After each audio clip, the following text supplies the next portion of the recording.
Okay, your office, Victoria, a little bit of work to do. Yes, just moved in. A little bit of work to do, but I'm sure it will be lovely. You've got a nice view out here to show in a minute. That's very nice. So Victoria, tell me a little bit about your credentials, your background. What qualifies you to be head of senior at Wycombe Abbey?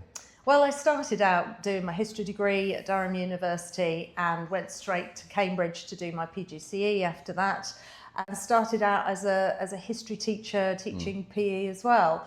But I've always believed in learning as I go, and I really believe in the idea of lifelong learning for all of us. So I went back and did a master's at Cambridge University about 10 years ago now, with a big focus on, well, it's a master's in educational leadership and school improvement. That looks good on the CV, by the way. That's not bad. Yeah. That's not bad. For a school leader to have that on the CV is not bad at all. Tell me about that experience then. So it was like University of Cambridge. Oh, it was a wonderful experience to go back and be a student again and understand what it is like to find things difficult. And it really helped me empathise with my own students who were facing new things first time. But having really focused in my thesis on student leadership and student initiative taking, I wanted to look at how we use student voice in order to improve schools. And so I did a big project and research project and experiment really looking at how interventions from me allowing students to take more ownership and agency in their learning would impact their outcomes. And it was a very small scale study, but it did lead to much improved outcomes for those students who felt empowered to lead their own learning with support, with scaffolding, but with the feeling that they could make some decisions for themselves. And again, it links back to that idea of skills and having all of those skills you need to go into the workplace, to problem solve, to communicate, to collaborate, to have resilience when things go wrong. The most impressive thing about that is you actually did it before ChatGPT existed as well. So we know that you actually did your masters properly, right? You had to type and answer questions. 20,000 words I did. If you don't mind me asking then, just back to I know what a PGCE would have looked like, but doing a master's at Cambridge, was that full time? Were you still working? So you'd have been working in a job in a school and then using the school almost as like the guinea pig to help you do your research project. So how did it look like? Were you having to attend Cambridge? You had to go there how often? What did that look like? I really liked the structure of the Masters. It was a 2-year course and I went every Wednesday. Okay. And my school... Supported by the school, obviously. Very much. Yeah. I still worked full time and I had responsibilities. I was looking after the sixth form at the time. Wow, okay. And I was looking after the Oxbridge connection, teaching and learning in the sixth form. But I had all my free periods were on a Wednesday. And so I would get the train and go to Cambridge and be there from 12 until 8 in the evening. Wow. Attending lectures. I had a supervision every week. I had lots of essays to write, but the best thing about it was the critical friendship, the really interesting group of people who were doing the Masters with me from all over the world. Really opened my eyes to new perspectives, which has probably got a lot to do with how I've ended up in Bangkok, by seeing that the British education system has a lot to offer, but learning from other cultures is a real benefit too. I remember look, Victoria, this isn't the same level, right? But I remember when I was working in a school and I was a school leader, I was doing my MPQML, right, with the Best Practice Network. And I remember once you were in the job and learning, going to that next level of learning in the job, I found it fascinating. I could understand.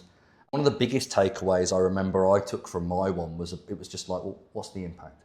What's the impact? What's the impact? And then there's too much doing stuff for the sake of doing it. What's the actual impact, right? I think when you talk about the student voice thing, to be honest with you, even now, no disrespect, I'm sure this video will fly, but the parents want to see the kids talking when we come. And I hope that when I come back to Wycombe Abbey, we'll be able to get more student voice as well, because that's what people want to see from the schools, really. And that's what's most important. And I find that when I come to schools, like what Wycombe Abbey will be, the students are amazing, so eloquent.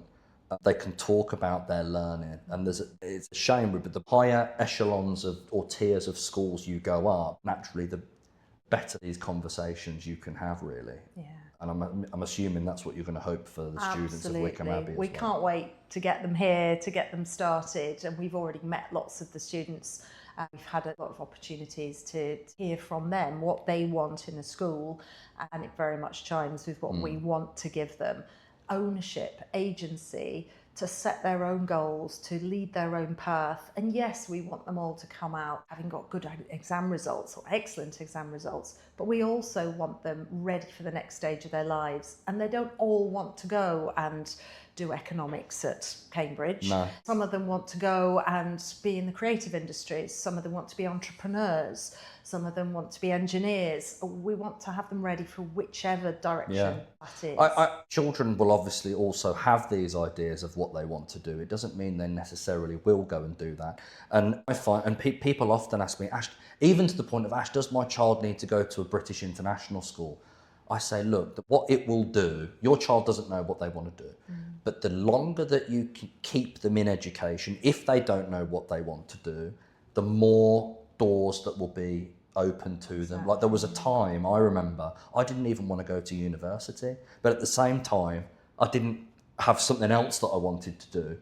And my parents encouraged me, you really should go to university because it will keep more doors open for you. And when I then realised that I wanted to become a teacher, how thankful I was that I'd already got the 3-year degree required to go on and do my teacher training. And that's where the education, and having come into a school like Wycombe Abbey, you're going to do the IB programme here, or no, we're going to do GCSEs and A-levels. IGCSEs and A-levels, or just keep the doors. But beyond that, we're very much interested in the idea of the breadth of the student. So although they will study 3 A-levels, they will also do an EPQ, Extended Project Qualification. So they'll choose something they're really interested in and broaden out of that.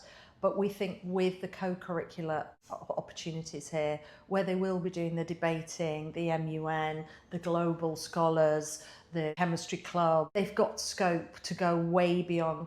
The idea of them just doing their GCSEs or A-levels is not what we're about at all. We want them to go way beyond that and really stretch themselves, find the passion, find the thing they love to do. And that might be in the classroom, in the lab, or in the drama studio, or it might be very much outside of the classroom, up a hill, doing Duke of Edinburgh walk, or on the football pitch. So we've led nicely there into the further education part of secondary school. So when it was Verso was IB? No, it was the American system. We don't know anything about that. I'm not expecting you to. I don't know a great deal about that. No. I was just going to wonder if you were going to have, like this year now, you will have students who started year 12 on that programme. Well, we're only going up to year 10. Okay. For that reason. Okay. We want to make sure that we're giving kids a really good foundation. Right. And we know it's going to be a transition year for young people who've come from a different educational system. So for those who've been in the American system, there are lots of skills and strengths that they will have, but there will be areas of the British curriculum that we'll need to do quite a bit more work on. So we've deliberately kept the class sizes very small. We've got lots of very experienced staff who are ready to support students who may need a bit of help in different directions where their previous curriculum may have focused on different aspects. Up to year 10 this year. Next year we'll have year 11, but we will also have year 12 next year. Okay, all right. So enrolling both for next year. Yes. And Jason was telling me that most of the teaching staff are now going to be new, and they've mostly come from the UK. Is that right as well? We've got a range. We've got a few teachers who've stayed with us from Verso, but most of our teachers are new. Lots from the UK, from independent schools in the UK. But also quite a lot who've been working in British schools in Bangkok and Thailand more widely. So we've got teachers coming from some of the top schools from around the country, bringing that expertise, not just of the British educational curriculum, but also of Thai context. Thai context, very exciting. Okay.